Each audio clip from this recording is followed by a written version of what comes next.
مقامات ترکیه کارمند سابق وزارت دفاع روسیه را که شناسنامه ساخته تاجیکی در دست داشته است به تاجیکستان استرداد کردند. این شخص با اتهام شرکت در جنگ‌های سوریه و عراق به حیث یک جنگی خارجی ماه اپریل بازداشت شده به تاجیکستان استرداد شد و در تاجیکستان معلوم شده است که او با شناسنامه تقلبی به صف داعش پیوسته است. خبر استرداد یک افسر سابق وزارت دفاع روسیه صبح 23 اکتبر از جانب مسئولان وزارت امور داخلی تاجیکستان پخش شد. عمرجان امامعلی سخنگوی وزارت کارهای داخلی تاجیکستان در صحبت با رادیو آزادی گفت این شخص روز شنبه گذشته از ترکیه به دوشنبه استرداد شده است، اما به دلیل خلل نرسانیدن به تحقیق حادثه از اعلام اسم دقیق صاحب اصلی شناسنامه تاجیکی خودداری کرد. به اطلاع عمرجان امامعلی در شناسنامه عکس شهروند روسیه چسبانده شده بود و افزود که اسم واقعی این شهروند 34 ساله روسیه دنیز خیسموف است و او را هنوز ماه اپریل امسال زمان فرارش از سوریه در خاک ترکیه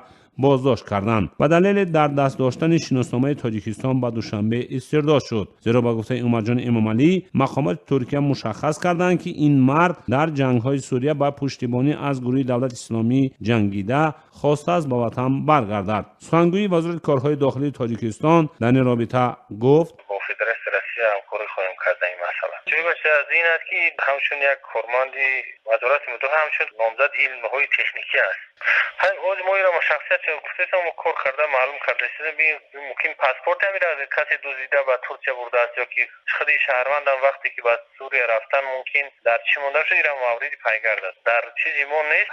شخصیتی که در راستی از حجتاشون گم میشود مخصوص برده به سوریه میسپرن که برای حجت‌های قلبکی ساختن این حالت ها میشه. هنوز مقامات روسیه بازداشت خیسم را شرح ندادند و سفارت روسیه در دوشنبه نیز گفته است که در رابطه با این موضوع از مقامات تاجیک اطلاع دسترس نکرده است. ضمناً بار اول نیست که در منطقه‌های مختلف جهان ضمن عمل‌های تروریستی و افراطگرایی جنایتکاران از شناسنامه‌های شهروندان تاجیکستان استفاده می‌کنند. در تیرماه سال گذشته ضمن حمله به سفارت چین در قرقیزستان نیز از جسد یک مرگ طلبی که از وی به عنوان جانبدار دولت اسلامی نام برده شده بود شناسنامه شهروند تاجیکستان پیدا کردند.